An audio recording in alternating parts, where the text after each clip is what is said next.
Яке воно тренування після 50 років? Чи все тільки починається, чи вже пора на пенсію? Сьогодні з'ясуємо, як тренується 58-річний німецький фітнес-тренер Стефан. Я передивився декілька його інтерв'ю і хочу розповісти вам основні принципи, за яким живе і тренується цей активний чоловік. Та що він змінював протягом своїх тренувань з віком. Також покажу приклад нашого українського 64-річного атлета, який, я певен, вас змотивує, в якій він формі та які результати. Вітаю на каналі Владарович. Давайте розберемо цю тему, спираючись на мій досвід тренувань з 11-го року. Поїхали! Що ж, Стефан мене зацікавив спершу, коли я побачив його профіль в Instagram. По-перше, його чудова фізична форма, достойна м'язова маса для такого віку, я б сказав, ідеальна. І ще найбільш цікаво те, як він рухається і що пропонує. Його різкість рухів, мобільність, силова активність, координація – все це вражає. Він показує на реальному прикладі, чому спорт та тренування – це довготривалий процес, який дасть свій справжній результат у вигляді активної пенсії, якщо це так можна назвати. Спершу він радить дослухатись до свого тіла з віком, тобто не тренуватись за якимись науковими протоколами і слідувати узагальненим дослідженням, а навчитися прислухатись до індивідуальних потреб організму. Як приклад, він не сприймає біль як якусь травму чи не скидається на вік, завжди пробує розібратись, яка причина болю, якщо вона виникає. Це стосується і суглобів, і коли щось потягнув в побуті м'яз. У всього завжди є причина, тому він виступає проти приглушення больових відчуттів знеболювальними, особливо перед тренуваннями, оскільки це не дасть вам розпізнати той сигнал організму, коли треба зупинитись. Болить у вас голова чи крепатура м'язів, не поспішайте глушити це знеболювальними. Другий момент – це те, що він радить філософськи сприймати свій вік.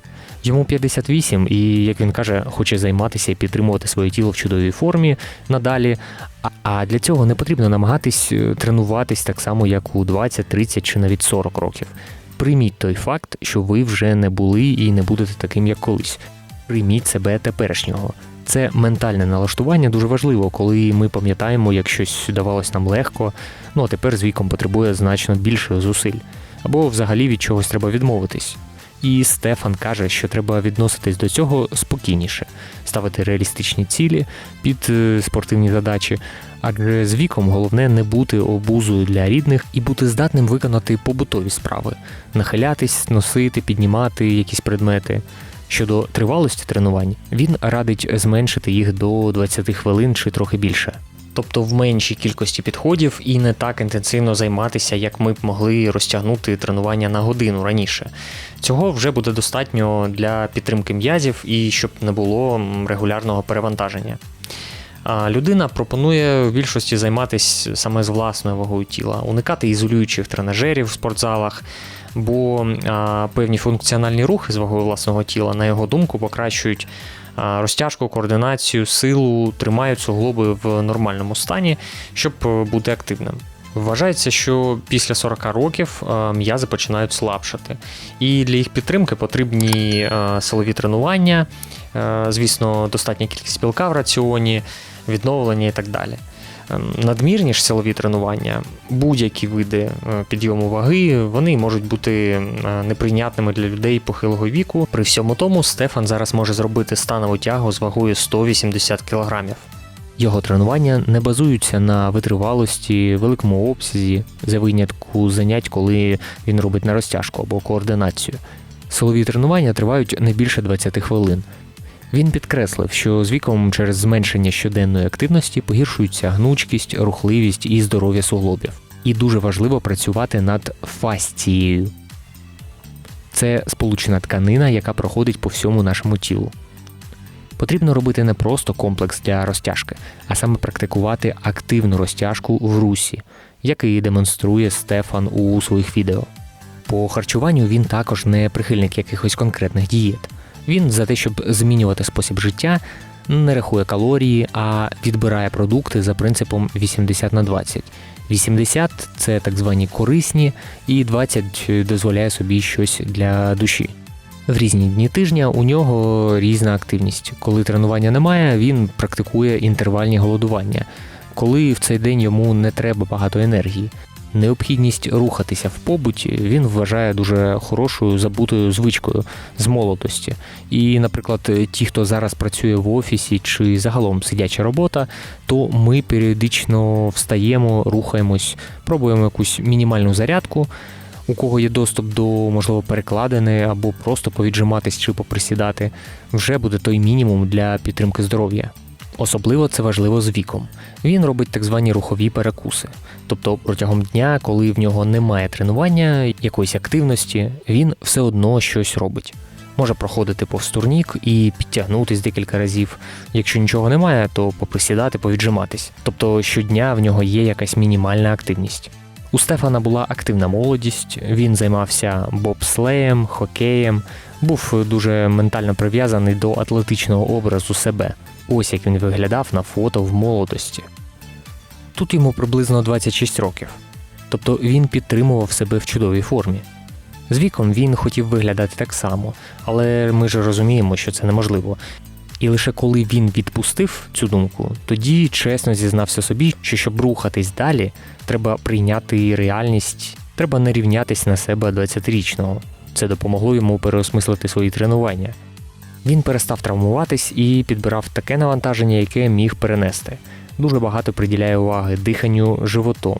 Хто цікавився якимись практиками йоги, медитації, певно, вже чули про це, як впливає на наш емоційний стан. Якщо рухатись, тренуватись і дихати животом, то можна, як каже Стефан, вивільнити свої внутрішні емоційні блоки і впливати на поганий настрій. Якісь стреси переносити простіше. Він відзначає важливість згинача стегна. Він каже, що цей м'яз часто є джерелом накопиченого стресу, бо ми забагато сидимо, а функція м'язу – згинання стегна, підняття коліна до грудей. І часте знаходження в такому положенні впливає на негативний емоційний стан. Тому його треба пропрацювати. І Стефан робить комплекси вправ для цього. На активну розтяжку і силову роботу. Після тренувань, коли з'являється крепатура, її можна, в принципі, перетерпіти. А з віком це стає складніше і дехто приймає знеболювальні. Чи прикладає лід, але такий вид запалення після тренування його не треба пригнічувати, глушити. Він необхідний для відновлення і росту тканин. Ми заважаємо прогресу, каже Стефан. Тому треба просто скоригувати навантаження, щоб зменшити цей біль після занять. Стефан тренується вже 45 років, і він відкритий до експериментів зі своїм тілом. Він вводить нові вправи, рухи, щоб він розумів, як працюють його м'язи і слідкував за фасціями. Крім того, він активно розвиває соціальні мережі, генерує всі ідеї під час прогулянок, що саме зняти, щоб це було корисно і цікаво. Атлети – мій досвід тренувань з 2011-го, а треную людей з 2019 року. Можна побачити десятки відгуків на сайті. Якщо ви бажаєте покращити свою базову підготовку з вагою тіла або обтяженнями, вдома, на вулиці, у спортзалі, або вивчити силові елементи чи скоригувати харчування, схуднення, набір, то напишіть мені, щоб придбати план навантажень.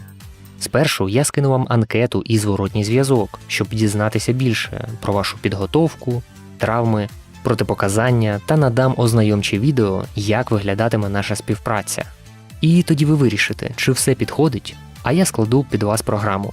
Пишіть контакти під відео. В його інстаграм видно, що практикує йогу, дихальні практики, гімнастичні вправи на кільцях, розтяжку, вправи з обтяженнями, вагою власного тіла. Часто він заходить в такі екстремальні кути повороту плечей і з легкістю стрибає на руки. Загалом, як на мене, робить все в міру. Саме з такою силою, гнучкістю, координацією і має володіти людина його віку. Звісно, ви будете писати в коментарях, що це, можливо, не для кожного, і в його молодості не було важкої фізичної праці, хоча я не знайшов цього. Або про те, що він підтримує свою гормональну систему препаратами. Проте головне з цього всього, що він займається своїм тілом, не закидає і не ліниться, і під це вже знаходить адаптові інструменти, які йому допомагають. Тому тут навряд варто шукати виправдань. Ще з цікавого, що його деякі клієнти віком старше 70, вони роблять в нього підтягування, відтискання, багато висів на перекладині. З його слів, це допомагає хребту, і мобільності стегон. А гнучкість люди в такому віці вважають, що вона вже втрачена. І також в нього відкрита цікавість до навчання. Він завжди шукав, в кого бути учнем, його заклик до аудиторії почати жити повноцінно, починаючи з нашого ментального стану і те, як ми відносимося до поточної реальності і паралельно працювали над тілом, тобто жити в моменті. Ну а тепер, як і обіцяв, покажу вам трохи результатів нашого вітчизняного спортсмена Юрія Лебедєва. Він здатен зробити жим лежачи з вагою 158 кг. Тренується просто у себе в квартирі, піднімає на біцепс штангу, стоячи 87 кг, робить станову 160. Він також досі працює тренером, а йому 64 роки. В коментарях пишуть, що коли нема бажання йти на тренування, то дивляться його відео і забувають про лінь. Він в чудовій формі, власна вага 100 кг. Тренує жим лежачи десь 2-3 рази на тиждень, займається по схемам пауерліфтингу, це 4x4 або 5x5, періодизація, циклування, нічого нового. Звісно, він не заперечує, що раніше активно тренувався і приймав препарати. Під своїми відео пише, що зараз в нього тільки спортивне харчування. В минулому він був майстром спорту з важкої атлетики. По молодості найкращий жим лежачи був 180. Загалом цікавий чоловік, який в 64 роки має більш ніж гідну форму. І, можливо, у вас є якісь приклади ваших знайомих, близьких, хто також тренується у віці старше 50 років. Та навіть якщо вам близько 50 чи молодше, я думаю, з цього відео ви взяли щось цікаве для себе. Тож діліться в коментарях своїми історіями. До речі, якщо ви ще не бачили мій телеграм-канал і інстаграм, то вас чекає бонусний контент про тренування у телеграм, і там є чат атлетів для спілкування. А в інстаграм більш особисте. Доєднуйтесь за посиланням під відео. А якщо вам цікава тема силових тренувань, обов'язково подивіться ось це відео на каналі Владарович. Або напишіть мені, щоб я склав вам план тренувань, відгуки і деталі на сайті. Атлет спить в кожному з вас.